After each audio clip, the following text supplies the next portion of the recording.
오늘은 요한이서 1장 1절에서 13절 말씀을 가지고 진리와 사랑 안에 행하라, 이런 말씀으로 함께 우리가 은혜를 나누고자 합니다. 요한이서는 몇 장으로 구성되었을까요? 한 장으로 구성되어 있습니다. 요한이서는 한 장으로 이루어진 성경이 5권이 있습니다. 구약에 1권이 있습니다. 신약에 4권이 있습니다. 구약은 혹시 아십니까? 오바댜라는 성경이 있습니다. 신약은 오늘 우리가 보는 요한 2서, 3서, 유다서, 그러면 4권인데 한 권은 뭘까요?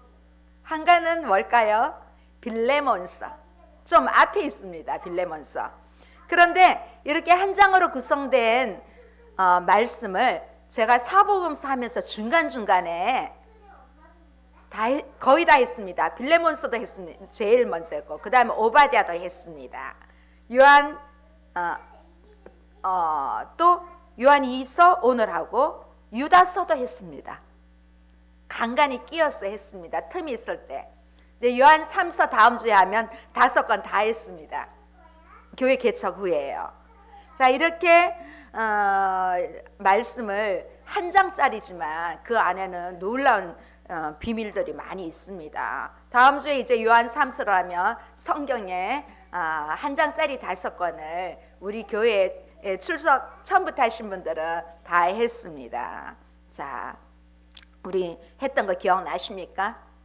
기억 안 나는 것이 정상입니다. 우리 며칠 전에, 아니 어제 엊그제 일도 잊어버릴 게 있는데, 그래서 오랫동안 목회하시는 분들은 성도들이 잘 잊어버려야 또 다시 해도 새롭잖아요. 그렇지 않습니까? 자, 오늘 요한 2서는 13절까지 있는데 한 번에 다 보도록 하겠습니다. 오늘 한 권을 여러분 마스터하는 것입니다. 성경 모두 몇 권이지요? 66권. 66권 중에 한 권을 마스터하게 됩니다. 자, 오늘 1절 2절은 다시 한번 보시겠습니다. 편지의 도입 부분으로 인사를 하고 있습니다. 자, 시작. 장로인 나는 택하심을 받은 부녀와 그의 자녀들에게 편지하노니 내가 참으로 사랑하는 자여 나뿐 아니라 진리를 아는 모든 자도 그리하는 것은 우리 안에 거하여 영원히 우리와 함께할 진리로 말미암음이로다.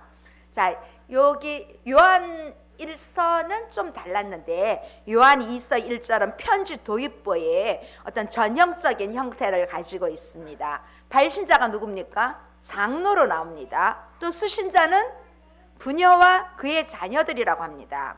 이 요한 2서는 요한 1서의 축소판입니다. 여러분 처음에 요한 1서를 하면서 말씀드렸습니다. 또 이 요한 1서는 요한복음의 축소판입니다. 또 다음에 볼 요한 3서는 또 요한 2서에 이렇게 연결이 되어 있습니다. 그래서 본서의 저자도 누구다? 사도 요한이다. 요한 1서의 축소판이고 요한 1서를 사도 요한이 썼기 때문에 요한 2서도 사도 요한이 썼다는 것은 이 초대교회의 전승을 따라서 달리 빼박할 수 없을 정도로 사도 요한이 저자다, 그렇게 알 수 있습니다. 오늘 여기 보니까 장로는 바로 사도 요한을 지칭합니다. 사도 요한은 자신을 장로라고 합니다. 여러분 장로라면 대형교회 큰 교회들은 장로님이 다 계시잖아요. 그렇죠? 그렇게 생각할 수 있습니다만은 조금은 다릅니다. 이 장로라는 말은 헬라어로 프레스부테로스라는 말이에요. 프레스부테로스란 말로 연장자, 교회를 치리하는 자, 그런 뜻입니다.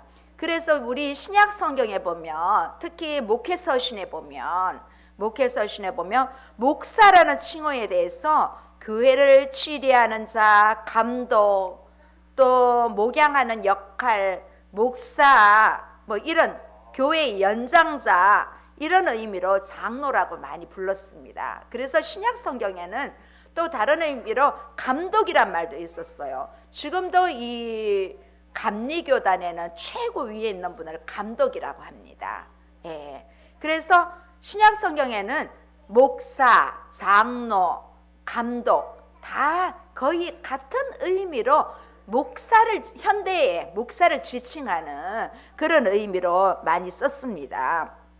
그래서 심지어 예수님 제자 사도 베드로 있죠. 베드로도 베드로서에 보면 자신을 장로된 자라고 그렇게 쓰고 있습니다.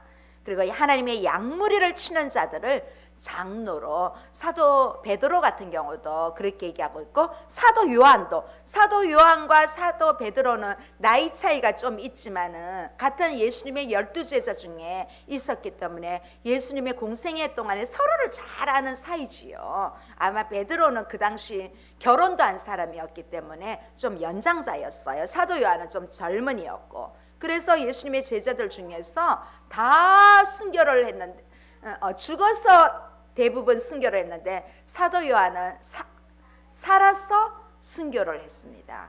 자, 그래서 어쨌든 이 사도 요한은 요한일서를 택하심을 입은 부녀와 그의 자녀에게 편지한다고 그렇게 하고 있습니다. 이 사도 요한이 언급한 이 부녀와 그의 자녀는 아마도 소아시아에 있는 교회들을 가르치는 것으로 의미하는 것으로 봅니다. 소아시아의 7교회는 에서버두사빌라입니다. 이렇게 보면 쉽습니다. 에서버두사빌라. 제가 이번에 에사빌라를 갔다 왔습니다. 에베소, 사대, 빌라델비아, 라오디게아 4교회를 갔다 왔는데 서버두는 못 갔습니다. 서머나 버가모, 두아디라 요 교회는 못 갔습니다. 아마 이 부녀와 그의 자녀들을 이 소아시아에 있는 이 교회들을 가르친 것으로 보고 있습니다.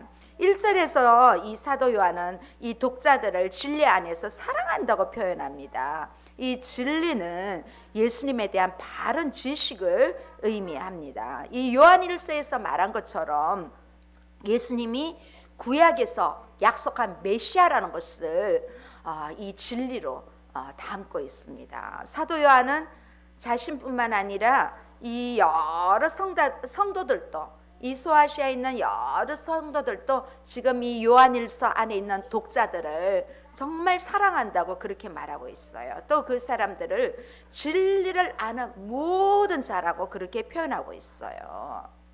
그리고 또 사도 요한은 왜 이 독자를 사랑하는지 추가로 말하고 있어요.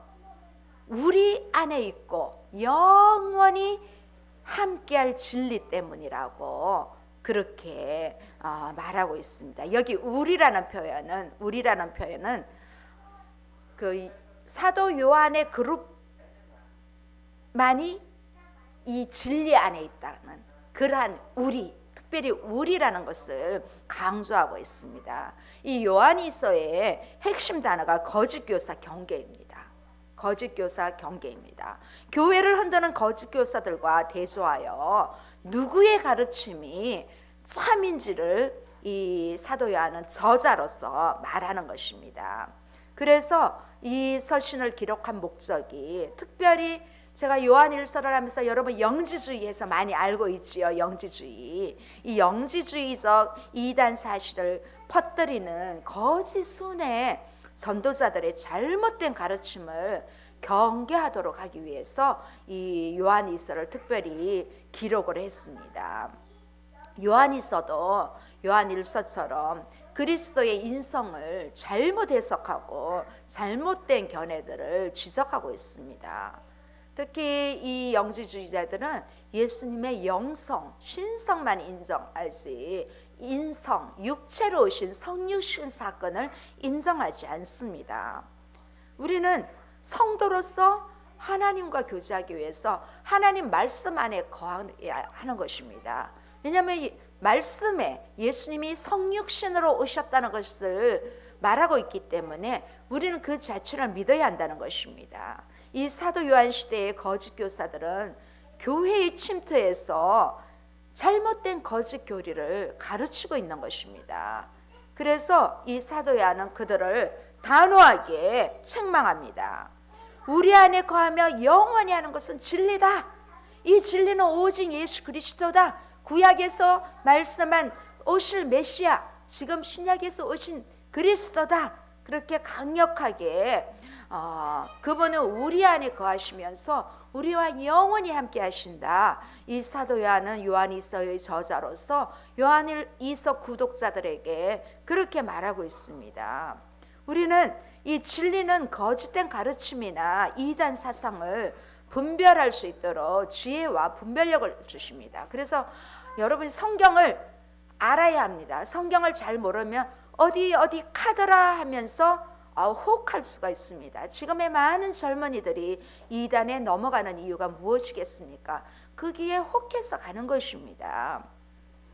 진리가 우리 안에 영원히 함께 하시기에 우리는 거지에 속지 않고 미혹되지 않는다고 이 사도 요한이 이 독자들에게 한 말을 오늘 우리에게 나에게 주시는 말씀으로 믿어야 합니다. 또한 이 사도 요한은 은혜와 긍휼과 평강이 있기를 바라면서 무난 인사를 정식적으로 합니다. 우리 3절 다시 한번 보시겠습니다. 3절 은혜와 긍휼과 평강이 하나님 아버지와 아버지 아들 예수 그리스도로부터 진리와 사랑 가운데서 우리와 함께 있으리라. 이 은혜와 긍휼 평강은 언약 백성, 하나님의 택한 백성을 향한 하나님의 신실함과 사랑으로 우리에게 보여주고 있습니다.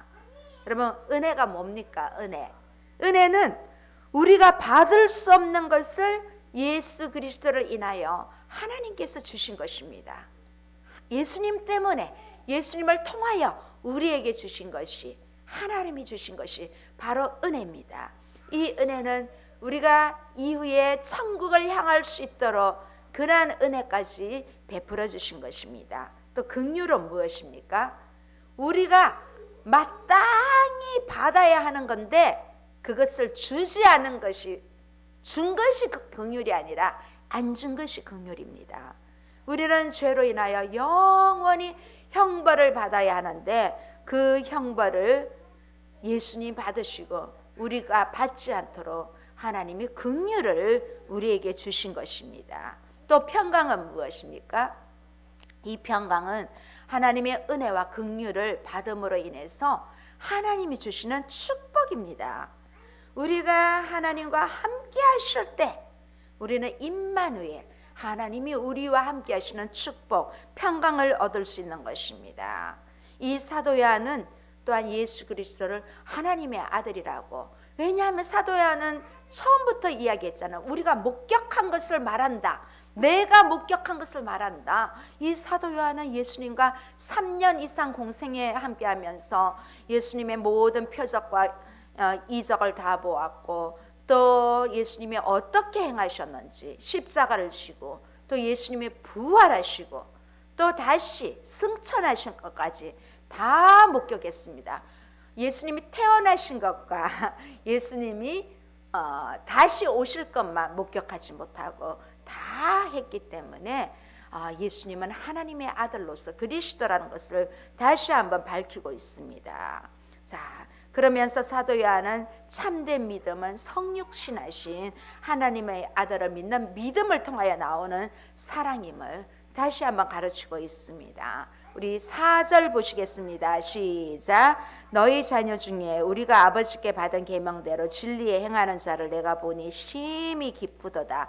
이제 본문, 편지의 본문이 시작됩니다. 심히 기쁘다는 표현으로 시작됩니다. 아주 기쁘다, 심히 기쁘다는 표현으로 시작되면서 여기 너희 자녀라는 표현이 나오는데요. 1절에서 언급한 부녀와 그의 자녀들 중에 아마 자녀의 초점을 맞춘 것으로 보입니다. 자, 이 자녀 중 일부라고 말하는 것을 보면 또 구성원 모두를 지칭하는 것은 아닌 듯합니다.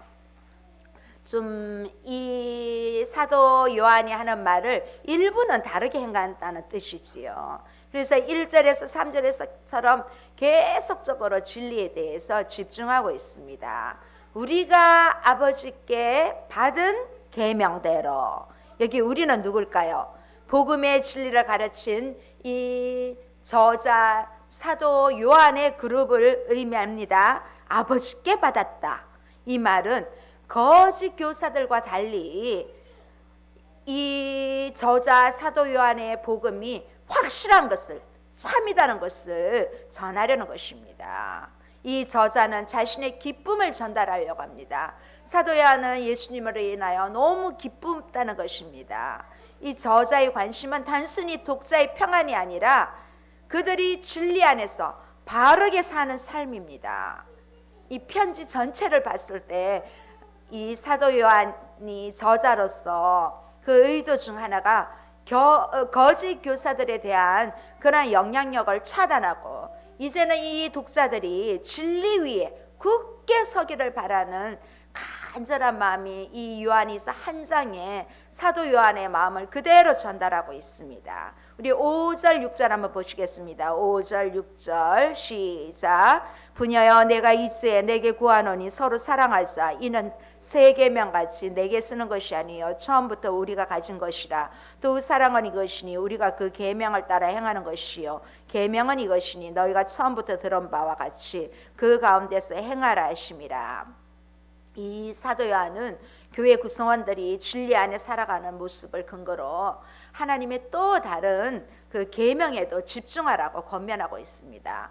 이 4절에는 너희 자녀들에게 집중했습니다. 근데 5절부터는 부녀에게 집중되는데 교회 구성원 전체를 대상으로 하는 것으로 보입니다. 이 4절에서는 교회 구성원들이 진리 안에 있는 것이 기뻐한다면 이번에 5절부터는 계명에 근거해서 살라고 권면합니다. 그 권면은 우리가 서로 사랑하자는 것입니다. 이 요한의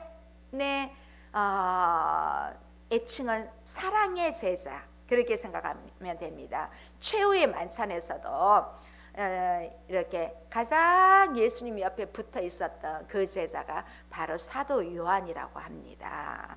자, 이제 이 권면은 단순히 이 요한일서의 독자들뿐만 아니라 지금 우리에게도 함께하는 것입니다. 하나님과의 관계 안에 있는 모든 이 저자 사도 요한부터 해서 그때 그 독자들 또 오늘 이 말씀을 대하는 목회자 우리 모두에게 이 말씀을 주시는 것입니다. 이 바로 계명의 핵심은 서로 사랑하는 자는 그러한 권면입니다. 이 말씀은 6절에 계속 이야기하고 있습니다.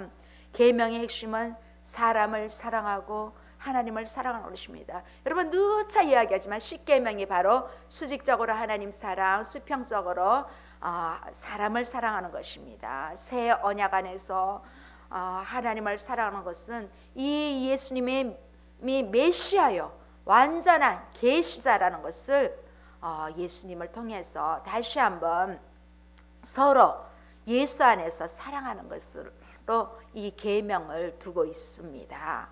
그래서 이 독자에게 이건 새로운 계명이 아니라고 사도 요한은 그렇게 얘기합니다. 이미 독자에게 복음을 전할 때 전달했기 때문입니다.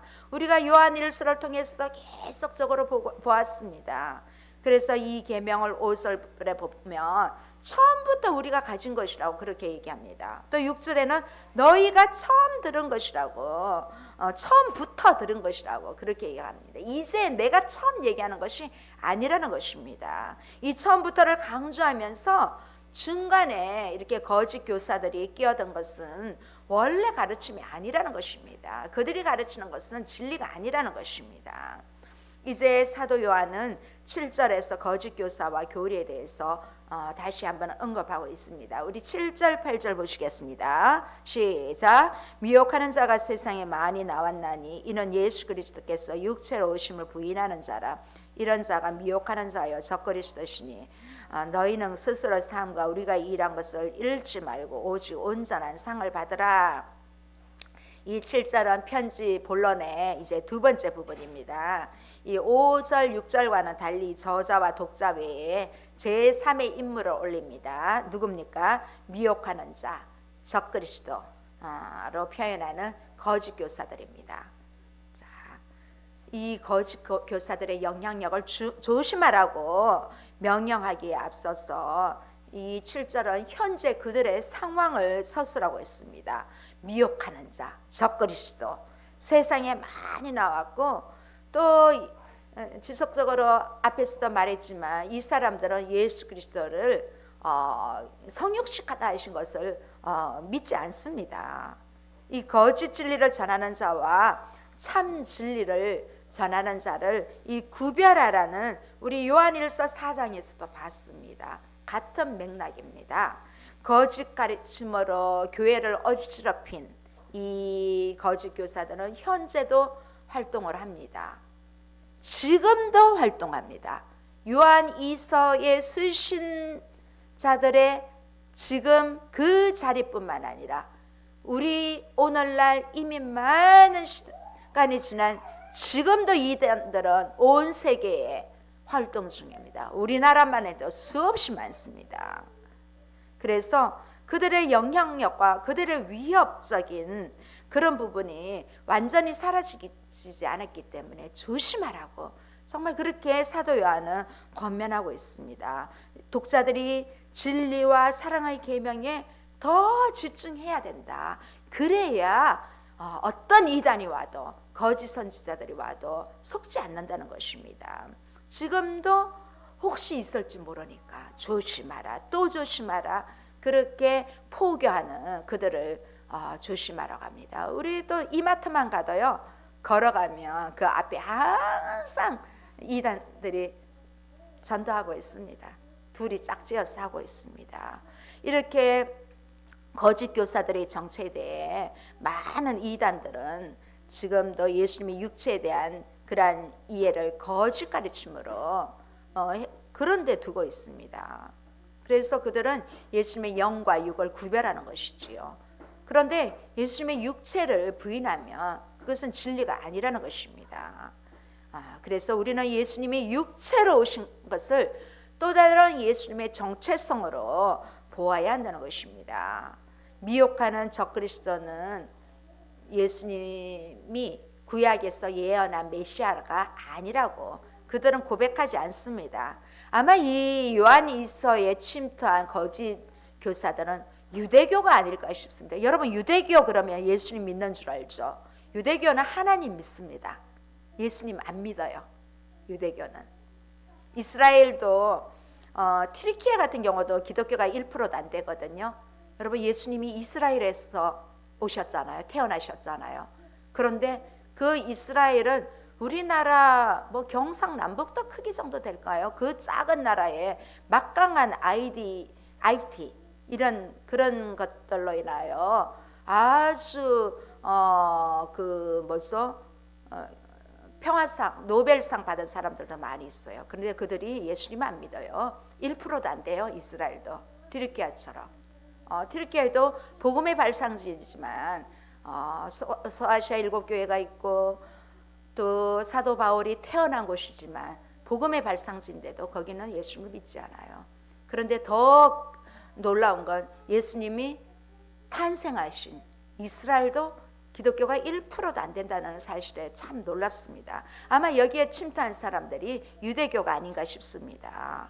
그래서 이 7절의 근거에서 우리가 이란 것을 잃지 않고 온전한 상급을 받도록 독자 스스로 조심하라고 이 사도 요한은 명령하고 있습니다.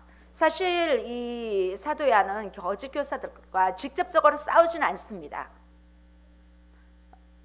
그들의 상황을 소개했지만 그들을 상대로 논쟁을 하거나 그들의 가르침에 대해 직접적으로 반박하지는 않습니다.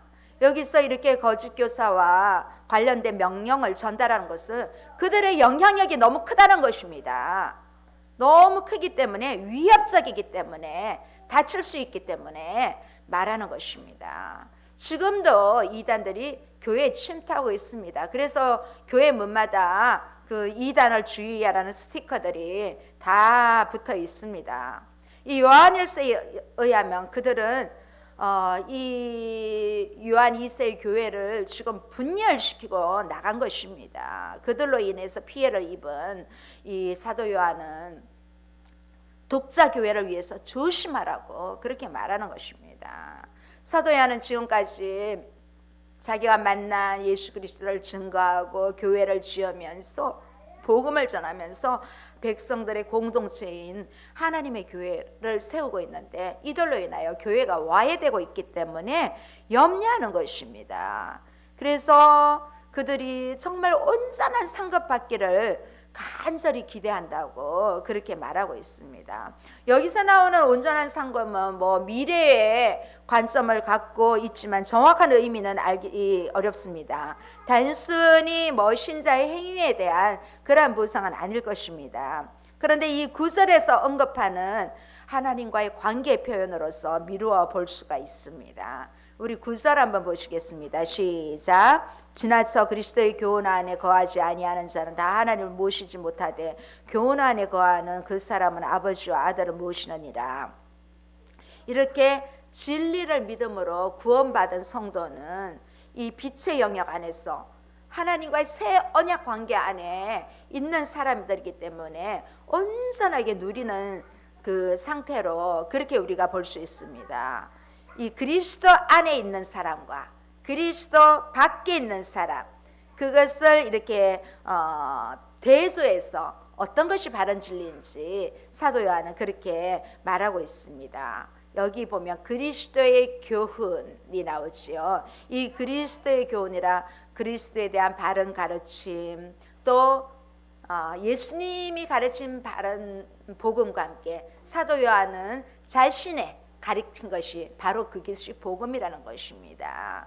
예수님의 정체성과 사역에 대한 이 두 방향을 좀 약간의 가상으로 설정해 바른 가르침에 거하는 자는 하나님과의 교제가 지속되지만 거짓 가르침에 거하고 있으면 바른 길에서 이탈한다는 것입니다. 그래서 하나님과의 관계가 온전히 누릴 수 없다는 것입니다. 저자는 거짓에 흔들리지 말고 진리 안에 계속 서 있으라고 간접적으로 권면하고 있습니다. 이어서 10절에서 11절은 거짓 교사들이 우리를 미혹하려고 할 때 어떻게 반응해야 하는지를 여러분 이 반응 잘 들으셔야 합니다. 10절에서 11절 한번 보시겠습니다. 시작.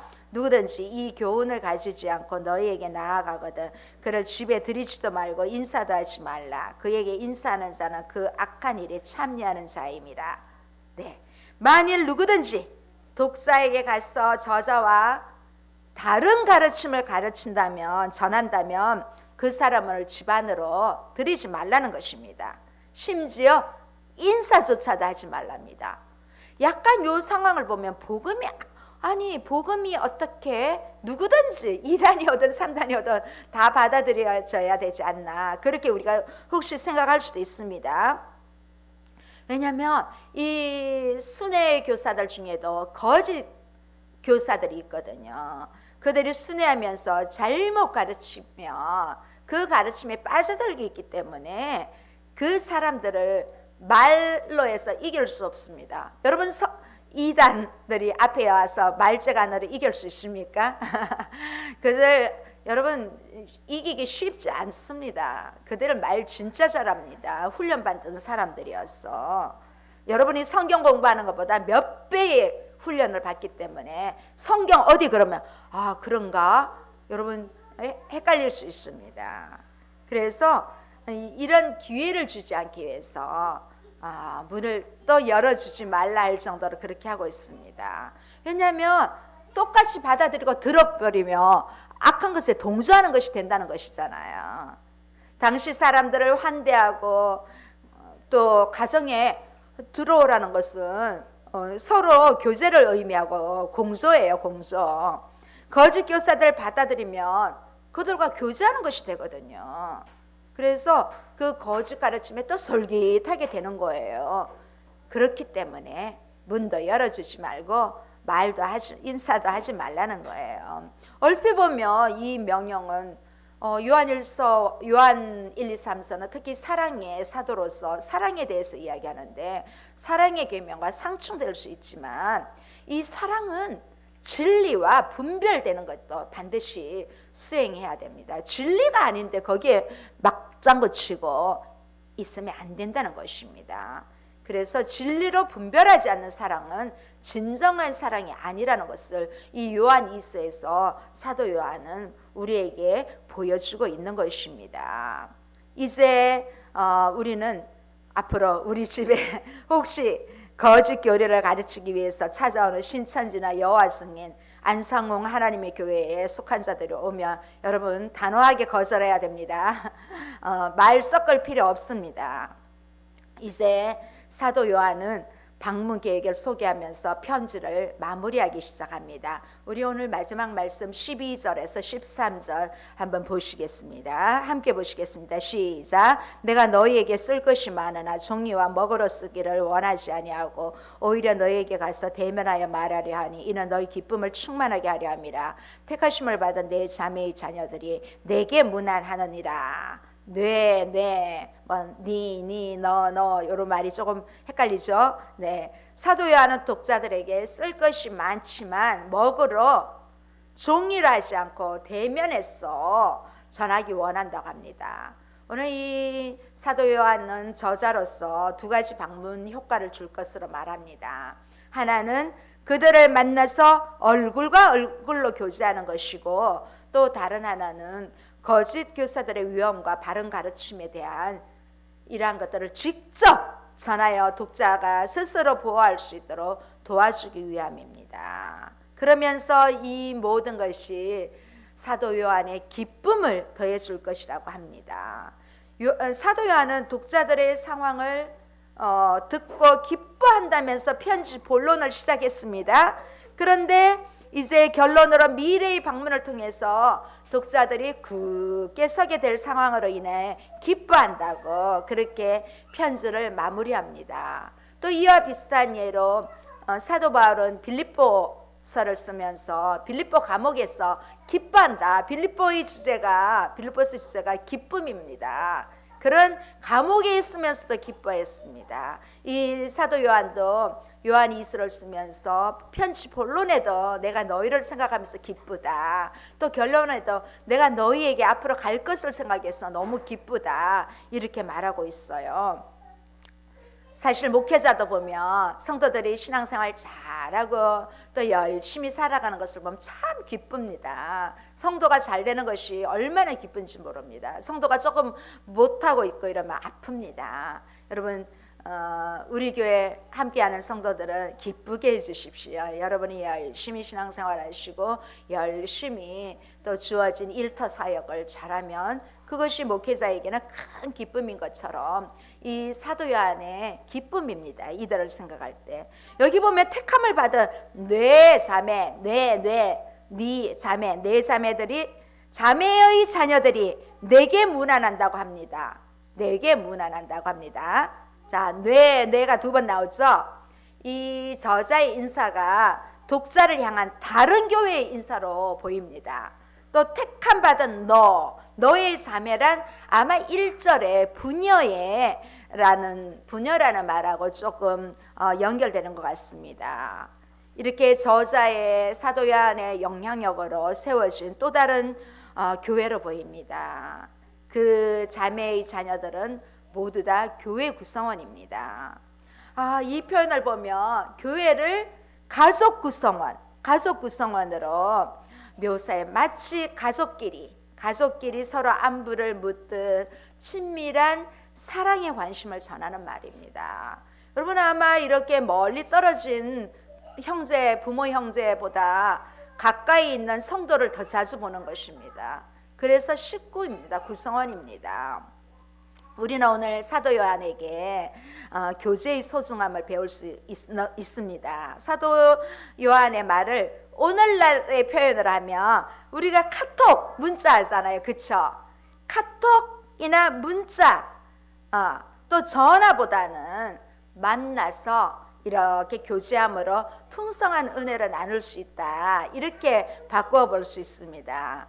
우리 하나님을 믿는 공동체는 서로 교제하는 것이 이 카톡이나 메시지보다는 또 전화가 좋고 또 전화보다는 만나서 대화하며 서로 격려하며 또 차나 식사를 하면서 이렇게 나누는 것이 더 좋다는 것이 오늘 이 사도 요한이서 구독자들에게 주시는 말씀에서 저는 이 말씀을 한번 오늘날 우리의 표현을 하면 이러지 않을까 싶습니다. 여러분이 집에서 유튜브로 예배 드리는 것도 좋지만 이렇게 함께 온라인이 아닌 이렇게 실제로 오프라인 공동체 교회에 나와서 함께 예배드리고 서로 얼굴과 얼굴을 대하여 보고 또 함께 식사를 하면서 교제를 하며 더 좋다 이 말이 오늘 이 사도 요한이 12절 13절에서 마지막 인사를 하면서 그렇게 한번 오늘 우리 교회에도 이렇게 주실 수 있는 메시지입니다. 우리는 한 해를 마무리하는 시점에서 이제 주일이 3번 남았나요? 3번 남았을걸요. 31일이 주일이어서 마무리하는 시점에서 우리에게 이 요한일서 교회에 침입됐던 거짓된 그러한 마음들이 우리에게 조금이라도 있다면, 우리 거짓된 곳에 마음이 이끌렸다면 다시 한번 우리가 분별하는 그러한 신앙으로 회복되기를 바랍니다. 그러면서 나 자신을 성찰해 보기를 원합니다. 또 진리 안에 온전하게 서지 못한 부분이 있다면 이제 내가 진리 안에 온전히 회복되기를 원합니다. 또 내 주변에 사랑의 손길로 펼쳐야 할 사람들이 있다면 여러분 또 그들을 얼굴을 대하여 섬기기를 품어주기를 바랍니다. 우리는 십자가에서 하나님의 사랑과 공의를 몸소 완성하신 그 예수님을 보면서 오늘날 우리 모두가 너무나 자기애로 가득 차 있습니다. 나의 사랑, 내 사랑 나로 가득 차 있는 자기애를 조금 내려놓고 조금 비워보면 좋겠습니다. 그래서 진리와 사랑 안에서 우리는 완전한 자유함을 누리고 또 누리기 위해서는 먼저 내가 진리와 사랑 안에서 행함으로 나아가는 우리 모두가 되기를 주님의 이름으로 축원합니다. 함께 기도하시겠습니다. 좋으신 하나님 아버지 감사합니다. 오늘 거룩한 성일을 맞이하여 우리가 함께 예배할 수 있도록 은혜 주시니 감사합니다.